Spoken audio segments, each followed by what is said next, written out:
Dans ce numéro, je t'amène le débat de dimanche. Vous savez, au Cameroun, on a pour tradition chaque dimanche d'avoir les débats. Alors, sur la question des militants du MRC qui vont bientôt retrouver la liberté, eh bien, sur le plateau de Duval Fangwa, Yves Abama, représentant du RDPC, a tenu des propos assez forts suite aux représentants du MRC. Je vous laisse suivre l'essentiel de ce qu'il a dit en utilisant le cas du Sénégal avec les amis politiques de Sonko. D'ailleurs, écoutez-le et retrouvons-nous derrière.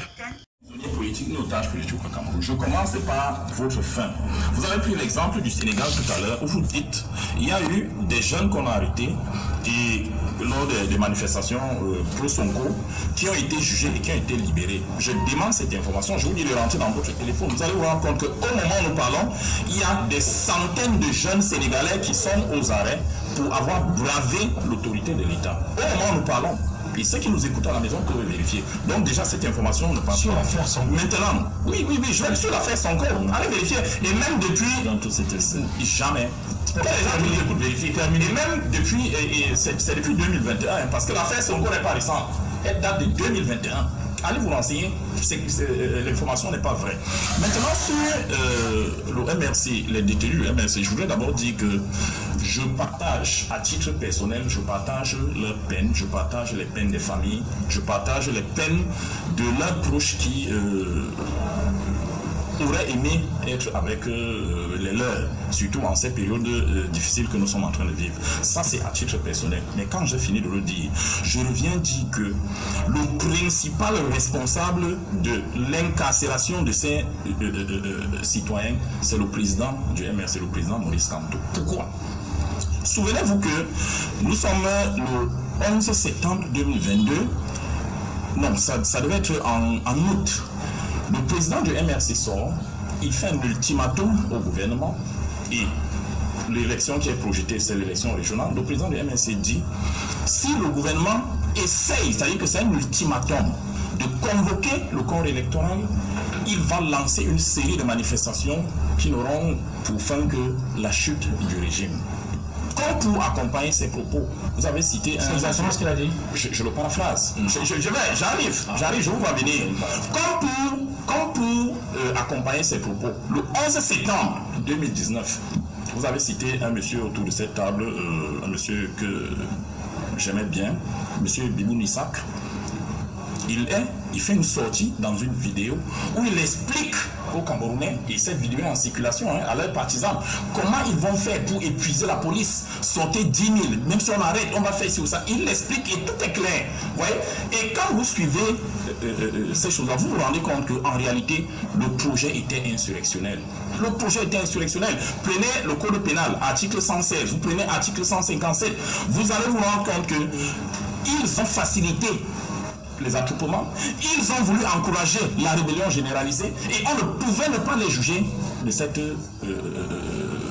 manière-là. Maintenant, les gens vont nous dire, ah oui, si c'était ça, pourquoi les peines ont été plus faibles que les peines prévues par la loi? Parce que certains disent emprisonnement à vie, certains disent condamnation de 10 à 20 ans et qu'on en a donné 7, on en a donné 3.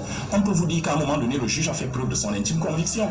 Le juge a examiné la situation et s'est dit, face au délit qui est en train d'être commis, voilà là où je m'arrête. Mais l'argument de vouloir nous dire qu'ils sont en prison pour rien, à mon avis, c'est un argument fallacieux. Et quand nous ne convoquons pas les avis du groupe de travail, une fois sur ce plateau, j'ai eu l'occasion de dire à un des camarades de Pierre-Emmanuel Bignan que on a beaucoup de respect pour le groupe de travail, mais tout le monde sait que le groupe de travail des Nations Unies rend des avis consultatifs. La preuve, jusqu'à ce jour, on ne peut pas vous citer un pays dans le monde ayant respecté un de ces avis.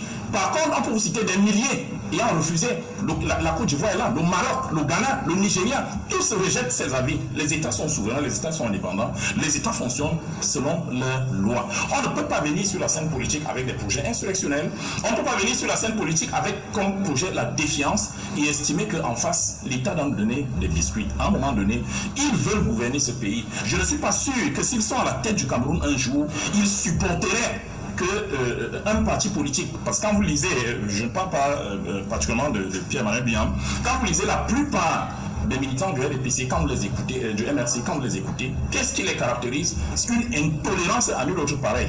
Au moment où je parle là, je suis sûr que je suis mangé à toutes les sauces dans les forêts, hein, et on vous insulte jusqu'aux entrailles de vos mamans. Et vous vous dites que ces gens... c'est pour ça qu'ils sont en prison. Non, c'est pas pour ça qu'ils sont en prison. Je suis allé vous démontrer que les raisons pour lesquelles ils sont en prison, eux-mêmes en position de pouvoir ne pourraient pas les supporter une seconde. Je vous assure qu'avec l'esprit dictatorial qui anime certains, qui anime même cette formation politique, sous un gouvernement MRC, je ne suis pas sûr qu'une chaîne comme Equinox peut exister. Une chaîne aussi libre de ton, je ne suis pas sûr. Ouais. Donc à un moment donné, sachons raison de garder, sachons remettre le curseur au bon endroit et de dire à nos compatriotes du MRC, vous avez fauté, tout le monde sait que vous avez fauté. Prenez la loi de 90 sur les libertés, qu'est-ce qu'elle vous dit? Quand l'autorité administrative a dit niet, vous ne la bravez pas. L'autorité administrative vous dit non, on ne peut pas. Et vous dites on va y aller. Et vous attendez à quoi? Très sincèrement, on s'attend à quoi? On peut estimer que le traitement est dur, il est rude, mais il fait partie de la réalité politique du pays. Ouais, il faut être pragmatique. Vous êtes sur un terrain politique où le rapport de force ne vous est pas favorable. Vous décidez de faire basculer les choses par la rue. Et quand la répression arrive, on se met à se plaindre. Attendez un peu. Soyons cohérents. Alors, Eric Yombi, ça vous inspire quoi comme commentaire, comme analyse en l'écoutant? D'abord, on devrait faire papier. À ce propos de Yves Abama, voici la réponse du représentant du MRC. Ce que je vais rappeler à M. Abama, c'est que jusqu'à ce jour, aucun sous-préfet, je dis bien aucun sous-préfet, je le mets à défi, aucun sous-préfet ne nous a opposé l'interdiction de manifestation. Partout où nous avons manifesté, dans toutes les circonscriptions administratives, nous avons déposé des déclarations de réunion publique. Nous n'avons reçu aucune opposition d'interdiction venant d'un sous-préfet. C'est le ministre Atangandi, Paul Atangandi, qui a gonflé les yeux à la télé pour sortir des proverbes contre le MRC et déployer la force policière sur l'ensemble du territoire national, en l'occurrence les villes de Douala, Yaoundé et Bafoussam, où le dispositif sécuritaire était tellement renforcé qu'on dirait que le Cameroun était dans un état d'urgence. Nous avons vu un dispositif des jours avant les marches qui était inédit dans notre pays. J'ai vu, c'était la première fois que je voyais les blindés qu'on utilise dans les zones de guerre comme le Kosovo, l'Ukraine, la Russie, en Somalie, ainsi de suite. Je n'ai jamais vu ces blindés. Je ne savais même pas que l'armée camerounaise avait des blindés comme ça. Ça a été déployé avant les marches, pendant et après les marches du 22 septembre. Donc c'est le ministre Atangandi, c'était une précision. Ce ne sont pas les sous-préfets qui ont opposé.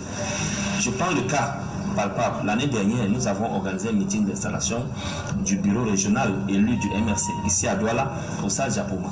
Nous n'avons essuyé aucune interdiction du sous-préfet Douala 3, qui ne nous a pas non plus délivré le récépissé d'autorisation. Mais nous avons tenu notre meeting. C'est parce qu'il n'y avait pas de mauvaise... Donc, à partir du moment où les sous-préfets n'ont pas opposé l'interdiction, nos marches blanches étaient autorisées. Sauf que c'est Atangandi qui a fait la sortie. Monsieur Atangandi. C'est monsieur Atangandi, autant pour moi, si ça vous plaît. Donc, et peut-être avant d'arriver au sujet, je ne sais pas Yves, il y a une image qui fait le tour des réseaux sociaux ces jours-ci, une image de